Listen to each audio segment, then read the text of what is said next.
Hey everyone, welcome to the Franchise Founders Podcast.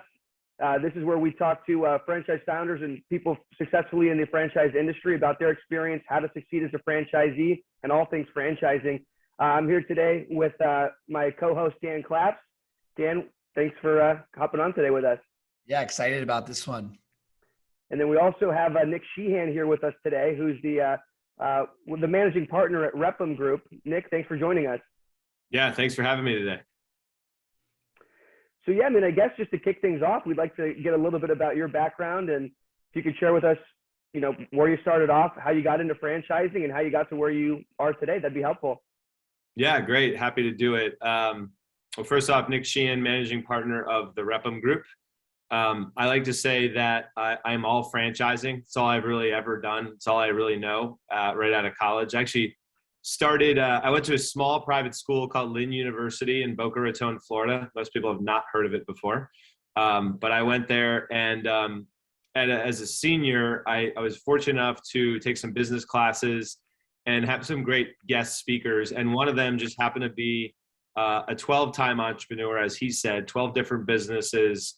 It was worth $150 million, and was just a 70-something-year-old guy that was willing to help a young kid and mentor him. So I met with him weekly. Long story short, business opportunity came about. He said, hey, if you want to run with this opportunity with me, I'll throw some dollars at it if you want to hustle. So I did, and the business that was selected was the ink and toner recycling business, so the most unsexy business in the world.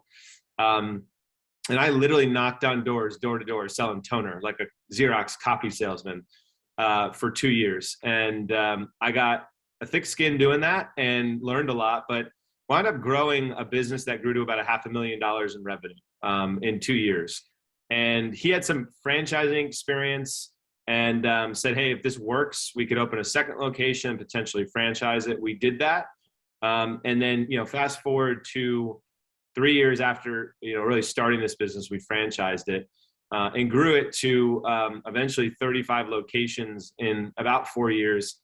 And I did everything from sell franchises to support franchisees, set up the systems. I did it all, and really just cut my teeth on that business and learned a couple of things. One, from that experience, I wound up selling the business in 2012. Made a little pocket change, which was nice. But I learned a couple of things. One, love entrepreneurship, love franchising, absolutely hate the ink and toner business. Never want to be in it again. So moved on from there. At the time I was living in Baltimore, but I went back to my roots in the New York area and actually settled in Southern Connecticut. And I worked with a consulting group for about 18 months and just helped people find franchises, and also worked with emerging franchisors that were looking to grow because I had been through that. And through that experience, I made a company called St. Gregory Development Group.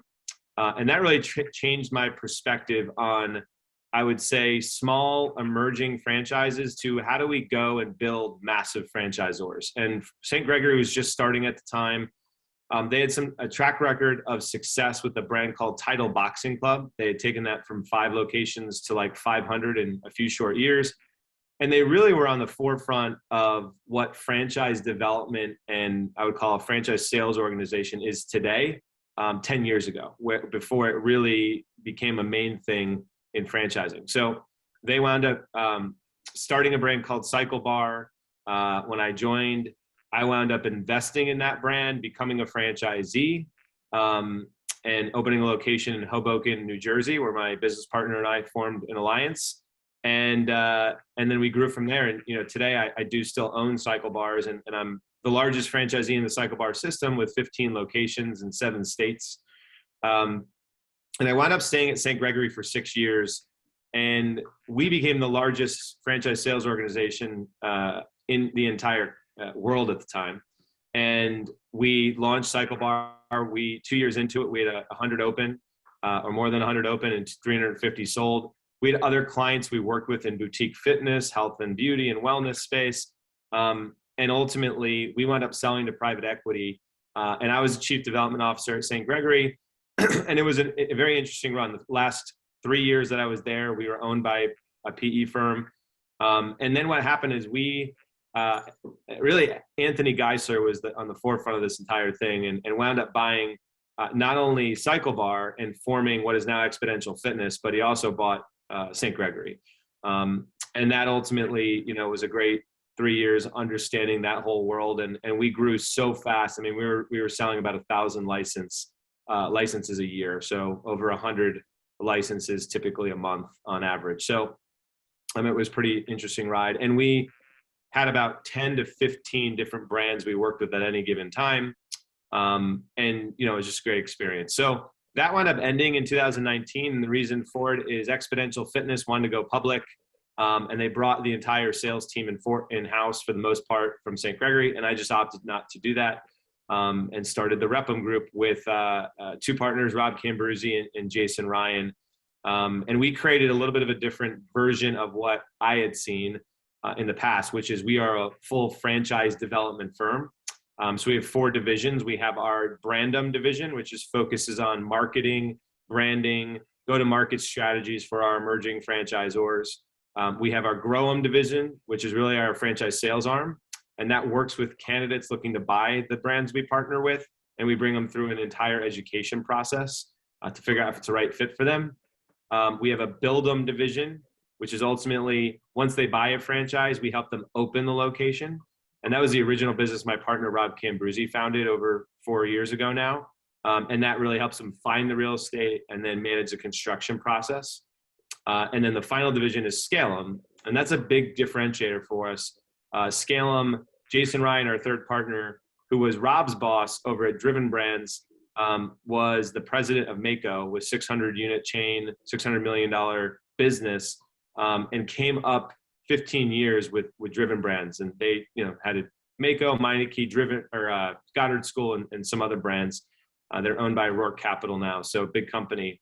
And they just went public as well. So that Scale'em piece, when brands start to sell a lot of licenses, we wind up helping them actually physically operate the business and help them to make sure they're structured properly to be able to, essentially handle the growth.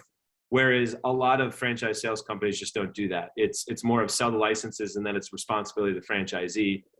We take a much deeper dive into that. And we brought in the former vice president of operations, Rebecca Horowitz, as well to kind of head up that division for all of our current clients and future clients. So that is my background in a nutshell. I've got 2 kids, 5 and 9 years old. They drive me crazy, but I love them. And as I said, I'm originally from New York, but I currently live in Charlotte. So When do you sleep? What's that? I don't sleep ever. Actually, I look at, if I can get 5 hours a night, that's a good night. Incredible. I mean, it's amazing to me how much you've got going on at any given time. My first question for you, Nick, I was surprised. We were together recently. We've got a lot of great candidates looking at a lot of your brands at the Repum Group. We were together in Minnesota. Where were we? Minneapolis. I had to remember, traveling a lot. But we were together, and I was fascinated to learn that you own other brands as well beyond the ones you explained. But yet I feel like I could call you anytime, and you don't seem inundated, right? A lot of our clients that are on this podcast are looking to own a business. They don't want to do the day-to-day. They want to run a business. So for you, you're running these franchises, the largest franchisee in the system. You're running Repum Group, and yet seem like you've got, free time. What's your secret there? What's the biggest trick to being able to do that? Yeah, one word. I'm good at delegating. Delegating would be the word I use. I learned early on, goes back to my mentor, is in order to be successful in scaling your business, if you don't know how to delegate, you'll never scale and you'll never become a big business owner, because you can't be in every place. You can't do everything. You can't do every job. And if you try to, you'll just fail and you'll be ineffective. And so I've just learned to let go of a lot of the control and trust my team that they're going to achieve it for me. Because if I didn't do that, I'd never get where I am today and where I want to go in the future. Right. So it's empowering my team to be able to do things, and also empowering them to, like, you're going to make mistakes. That's business, right? I'm okay with you making a mistake. Let's just not make it twice. Right. And learn from our mistakes. And so I would say that's the number one thing for me.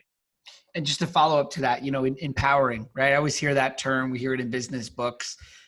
Are you're setting some type of guidelines? You're giving them rules, like, you hire a marketing person. Is it just go, or, you know, Yeah. how do you set them up to then empower them? So I have a couple business coaches, and one of my business coaches put an example of how that you think of that in business. So think of the military, right? When you think of like a sergeant or whatever division or whatever they're in, the military runs so well because everyone that is involved in the military knows exactly what they're doing every day. They wake up, they know their job, they know what they're supposed to be doing, where they're supposed to be at what time, and so on and so forth, right? That's how you have to look at business ownership with your employees. You have to say, okay, here's what your job is, whatever the description of your job is, your title and so on. But what do you actually do? It's like, if you have like a chief operating officer, that's great. The title sounds great. But if you don't have the areas of responsibility and focus day in and day out, everyone gets confused and lines are blurred. And that's where business starts to go negative, in my opinion. So it's just being very clear on, here is your responsibilities in the business. Stay laser focused on those. If there's other things we need to pull you in, we will, but don't get distracted by, you know, things that aren't in your department, because you'll wind up wasting time on them and not getting your true task done that you're supposed to be doing. So that's a big thing for us, is making sure we provide the system, we provide the guidance, and they can go execute on that. That's great. Definitely. Something that's interesting to me that I wasn't aware of, I didn't know you were the largest franchisee in Cycle Bar. That's fantastic. So I think a lot of the clients that we work with initially, you know, it's probably hard enough for them to wrap their head around the idea of owning one single franchise unit, right? Yeah. So how did it, for you, I mean, what did the journey look like from, I mean, did you start with just one location and then you scaled it to 15? I did, yeah. And it's funny, looking back, that was only 4.5 years ago when I opened my first location. But I can tell you, there was so much fear and anxiety for me to open that location. Everyone goes through it. And I use a term with fear. It's false expectations appearing real, because we all get in our own head and we start looking at things the wrong way. Like, you know, get excited about an opportunity in business, and then we look at it, we dig in, and we say, well, I can't do that. That's too expensive. Or, oh my God, look how many people I have to hire. I've never done that before. And it's always false expectations, because it's just things you haven't experienced before. And the human mind goes to negative when they think about change, or they think about things they don't know things about, or they don't understand, right? And so ultimately for me, it was finally just getting enough courage to, you know, put both feet in and say, I can do this, one, but two, not only can I do it, I have to do it, because I literally pretty much dumped my entire bank account out to open my first location in Hoboken. And we just made it work. I mean, we knew we had one shot at it, and if we messed it up, okay, we'd rebound at some point, but we weren't going to mess it up. My partner and I came out guns a-blazing and wound up breaking every record under the book for grand opening from sales perspective. And it all came down to just execution. Yeah.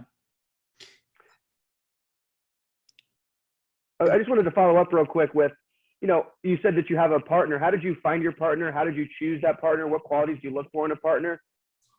Yeah, so really kind of random. I was employed by St. Gregory, as I said, and we were at a discovery day, and my partner's name is Joe DeMarco, and him and his wife founded a brand called Local Bar, it's a bar concept. And we were looking to maybe franchise business, or they were looking to franchise it, I should say. And they flew in to see a Cycle Bar discovery day. And we lived near each other, obviously, because I'm, an hour or so from Hoboken. And we just hit it off and stayed in contact, started talking after discovery day. And he had open Local Bar, but he had extra space. We had another 2,000 square feet that we could build out that was, next to his Local Bar location in Hoboken. And it just kind of morphed into about 3 months later saying, let's do this as a partnership. And now literally 5 years later, I would tell you he's one of my best friends. I mean, I think, Dan, you've met him before. And he's just a great guy. So, well, I agree. And you guys have seems like a great partnership, great relationship. All your partnerships seem that way. And it's interesting. I don't believe in that whole idea that you don't do business with your friends. I actually think it's quite the opposite. Maybe if your friendship was built on something else and then you're doing business, perhaps that's not going to work. But if you have some type of working capacity and then you start doing, I like to joke, some people play basketball, I do business, and all my friends are business with me, right? My business partner and I are great friends. And Christian and I are great friends, and Natalie on our team, right? And Nick and I and everyone, right? That's what's the point of doing all this if you're going to be working hard.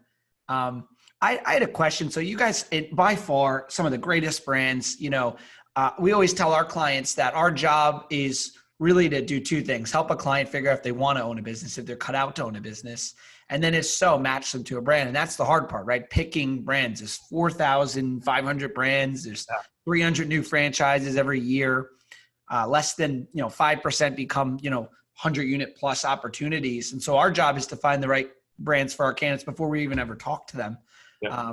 And we rely on your company so much because you've done all that due diligence with all your experience. So could you maybe talk about 3 or 4 or 5 top things that you pick when you're choosing all these incredible franchise concepts?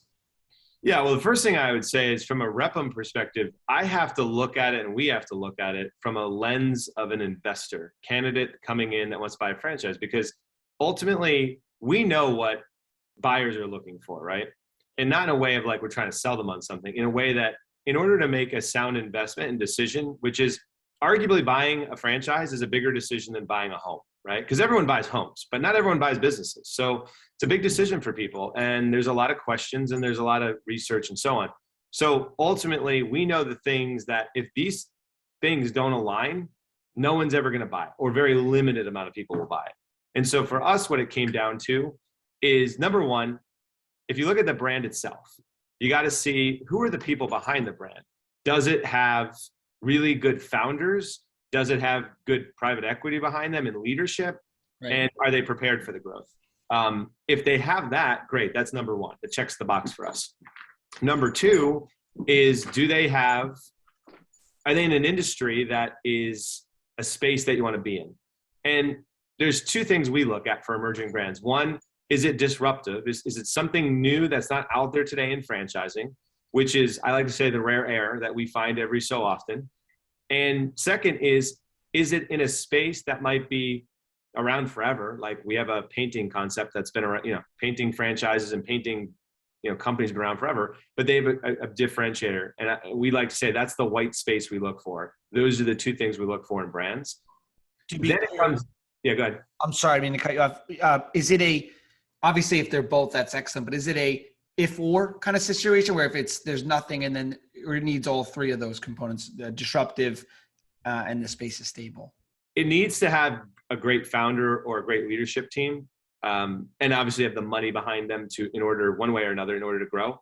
I'd say it's an either or, with either, disruptive new industry or, something that is unique within the space that they're currently in. USP within a stable space. Got it. Correct. Then it comes down to, proof is in the pudding, right? And it's always money. If it's the greatest concept since sliced bread, but they don't make money, I always say it doesn't make much sense. No one's going to buy it, right? If you don't have the economics that support whatever your investment is on a franchise level, don't franchise your business, number one. Like, just stay out of it until you've figured out the model. Because investors are going to come in and poke holes in that, right? If they can't see a path to making their money back or making whatever their income, lifestyle, wealth, and equity goals out of your business, you're going to have a limited pool of people that want to buy into that, right? So that's the other one.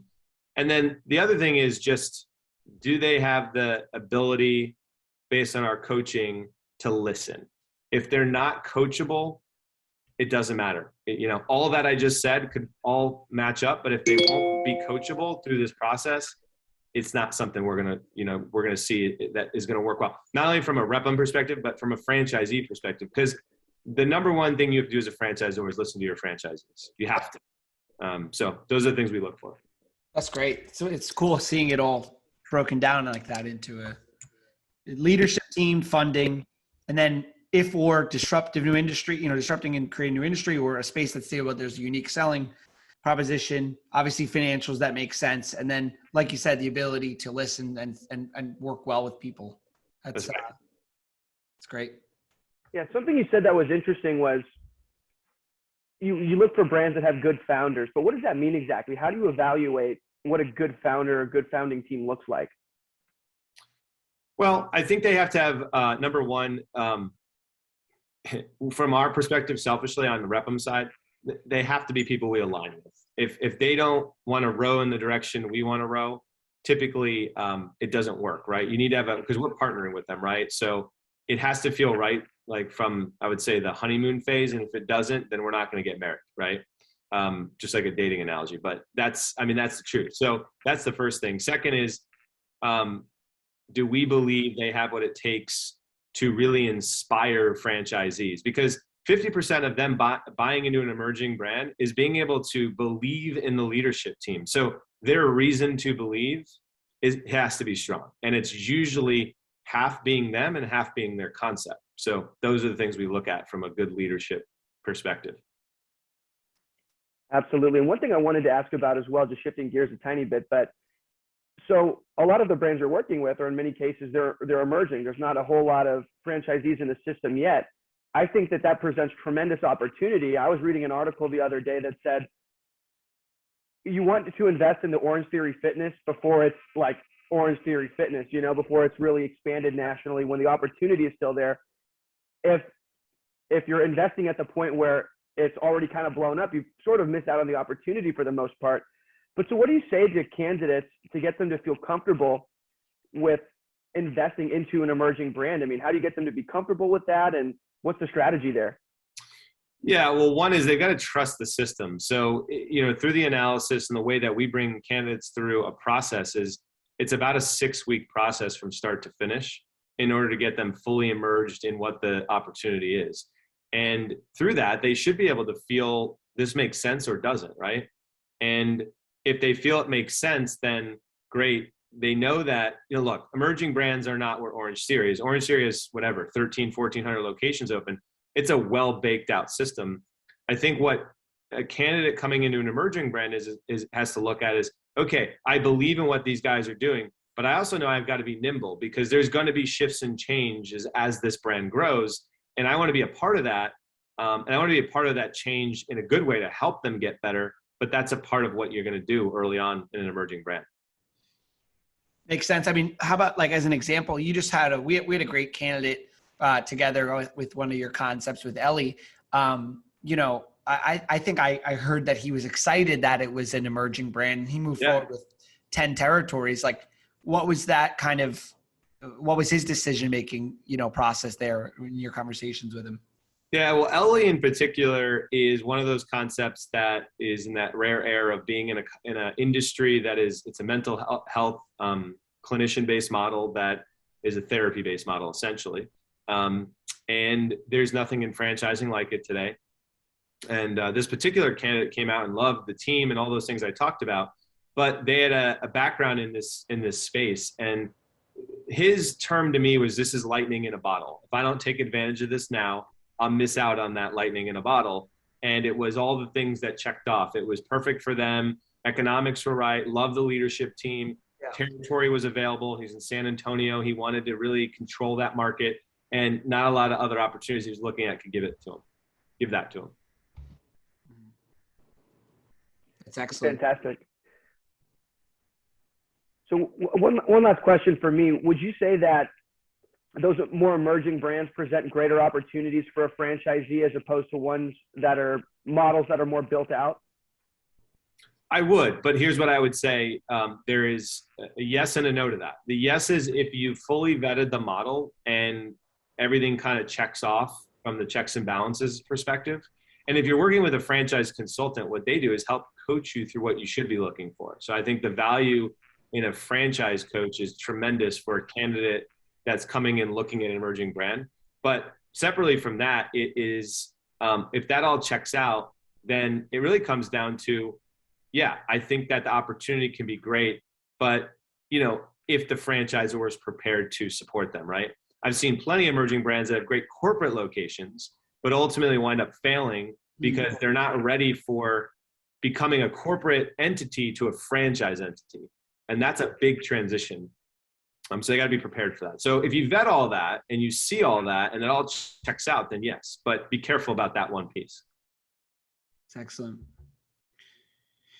Well, this has been awesome. If you're a candidate in our process with Find a Business Online, working with one of the members on our in our consulting team, definitely inquire if you're not already working with one of the brands, learn about some of the brands with Nick and Repum Group.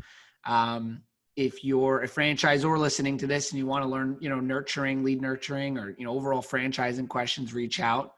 Find a Business Online. We're the largest franchise consulting firm in the sense of a team, right? We have a team of consultants. We have 9 on our team now. We're growing.